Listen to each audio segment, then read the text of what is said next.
آج ہم آسٹریلیا کے دو اہم ہنرمند ویزوں سب کلاس 189 یعنی اسکلڈ انڈیپینڈنٹ اور 190 جو اسکلڈ نامینیٹڈ کہلاتا ہے ان کے پوائنٹ سسٹم پر ذرا گہرائی سے بات کر رہے ہیں۔ جی بالکل، اور یہ سمجھنا بہت ضروری ہے کہ جو لوگ آسٹریلیا جانا چاہتے ہیں، خاص طور پر ہنرمند کارکن، وہ کیسے یہ پوائنٹس حاصل کر سکتے ہیں۔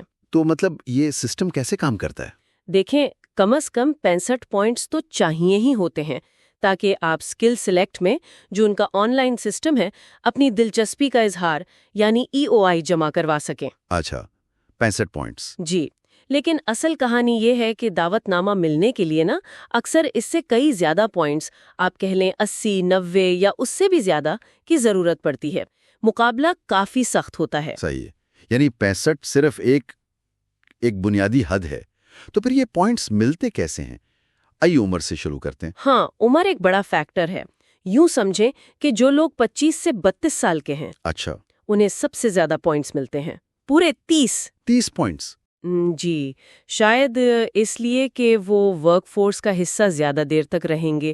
پھر 33 سے 39 سال والوں کے 25 اور 40 سے 44 والوں کے صرف 15 رہ جاتے ہیں۔ اور 45 سے اوپر؟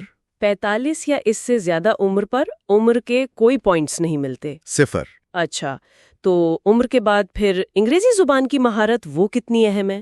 وہ تو بہت ہی اہم ہے۔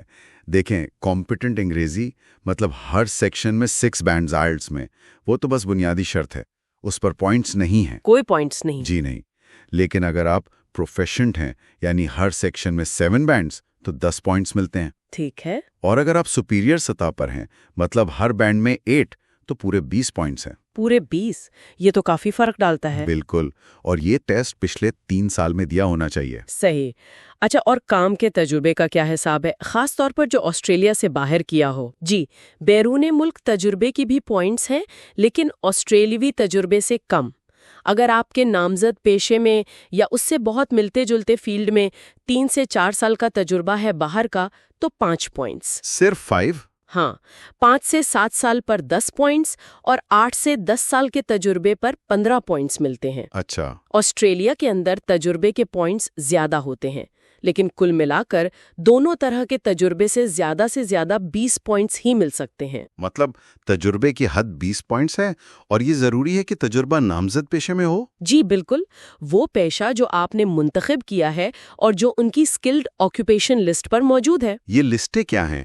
MLT SSL اور STSOL وغیرہ؟ اور تعلیم کے پوائنٹس کیسے ملتے ہیں، خاص طور پر اگر کوئی ٹریڈ والا ہو، جیسے آپ نے ریفریجریشن میکینک کی مثال دی؟ ہاں، تو یہ لسٹیں جیسے MLT SSL اور STSSL، ان میں وہ پیشے شامل ہیں جن کی آسٹریلیا کو ضرورت ہے۔ آپ کا پیشہ ان میں سے کسی ایک پر ہونا ضروری ہے۔ تعلیم کی بات کریں تو ڈاکٹریٹ یعنی PhD کے 20 پوائنٹس ہیں، سب سے زیادہ۔ جی، بیچلر یا ماسٹرز ڈگری کے 15 پوائنٹس ہیں، اور اگر آسٹریلیا سے کوئی ڈپلومہ یا ٹریڈ قابلیت حاصل کی ہے تو 10 پوائنٹس۔ اور اگر ٹریڈ قابلیت باہر سے ہے؟ اگر آپ کے پاس تسلیم شدہ ٹریڈ قابلیت ہے، جیسے ریفریجریشن میکینک کی، اور آپ نے متعلقہ اسیسنگ اتھارٹی جیسے ٹریڈز ریکگنیشن آسٹریلیا یا TRA سے اسکلز اسیسمنٹ کروائی ہے اور وہ مثبت آئی ہے۔ اچھا، یہ اسیسمنٹ لازمی ہے؟ جی ہاں، یہ لازمی ہے۔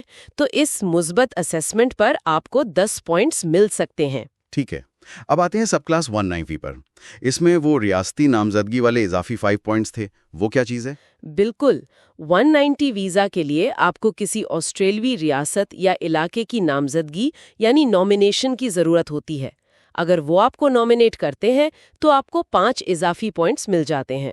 اس سے تو 65 تک پہنچنا آسان ہو جاتا ہوگا۔ ہاں، مدد ملتی ہے، لیکن اس کے بدلے میں ایک شرط ہوتی ہے کہ ویزا ملنے کے بعد آپ کو کم از کم 2 سال اسی ریاست میں رہنا اور کام کرنا پڑے گا۔ اچھا، یہ فرق ہے۔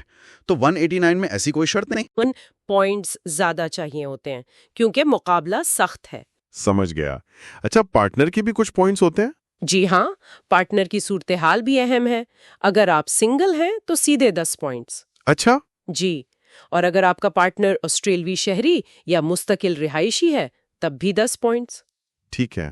اگر پارٹنر نہ شہری ہے نہ پی آر لیکن اس کی عمر 45 سے کم ہے اور انگریزی کم سے کم کمپیٹنٹ ہے، مطلب ہر بینڈ میں 6، تو 5 پوائنٹس۔ صرف 5؟ ہاں، لیکن اگر پارٹنر کی عمر 45 سے کم ہے، انگریزی کمپیٹنٹ ہے اور اس کا پیشہ بھی اسکلڈ آکیوپیشن لسٹ پر ہے اور اس نے اپنی اسکلز اسیسمنٹ بھی کروائی ہوئی ہے، یعنی وہ خود بھی ہنرمند ہے۔ بالکل، تو پھر آپ کو پارٹنر کی وجہ سے 10 پوائنٹس مل سکتے ہیں۔ یہ تو کافی پیچیدہ ہے تو صحیح۔ کیا کچھ اور بھی چیزیں ہیں جن سے پوائنٹس بڑھ سکتے ہیں؟ ہاں، کچھ اور چیزیں ہیں مگر وہ ہر ایک پر لاگو نہیں ہوتی۔ جیسے آسٹریلیا میں کم سے کم 2 سال پڑھا ہو تو 5 پوائنٹس۔ اچھا، STEM یعنی سائنس، ٹیکنالوجی، انجینئرنگ، ریاضی میں کوئی ریسرچ ڈگری، ماسٹرز یا ڈاکٹریٹ آسٹریلیا سے کی ہو تو 10 اضافی پوائنٹس۔ واہ، ناٹی سے تسلیم شدہ کسی کمیونٹی زبان کی مہارت ہو تو 5 پوائنٹس، یا آسٹریلیا میں پروفیشنل ایئر پروگرام کیا ہو تو 5 پوائنٹس۔ تو خلاصہ یہ ہوا کہ 65 پوائنٹس تو بس ایک دہلیز ہے۔ ہاں، اصل مقابلہ تو اس سے کہیں اوپر ہے۔ عمر، انگریزی، تعلیم، تجربہ، پارٹنر کی تفصیلات اور پھر شاید ریاستی نامزدگی، یہ سب مل کر آپ کی پوزیشن بناتے ہیں۔ بالکل، اور سکلز اسیسمنٹ اور صحیح پیشہ منتخب کرنا جو لسٹ پر ہو، یہ تو بنیاد ہے۔ صحیح۔ اور یہ سب جاننے کے بعد ایک سوال ذہن میں آتا ہے، کیا یہ جو اتنا پیچیدہ پوائنٹس کا نظام ہے، کیا یہ واقعی آسٹریلیا کے لیے بہترین اور آپ کہہ لیں متنوع قسم کا ٹیلنٹ لانے کا سب سے مؤثر طریقہ ہے؟ یا پھر یہ نظام کچھ خاص تعلیمی اور پیشہ ورانہ پس منظر والوں کو زیادہ فائدہ پہنچاتا ہے؟ یہ ایک اہم سوال ہے جس پر غور کیا جا سکتا ہے۔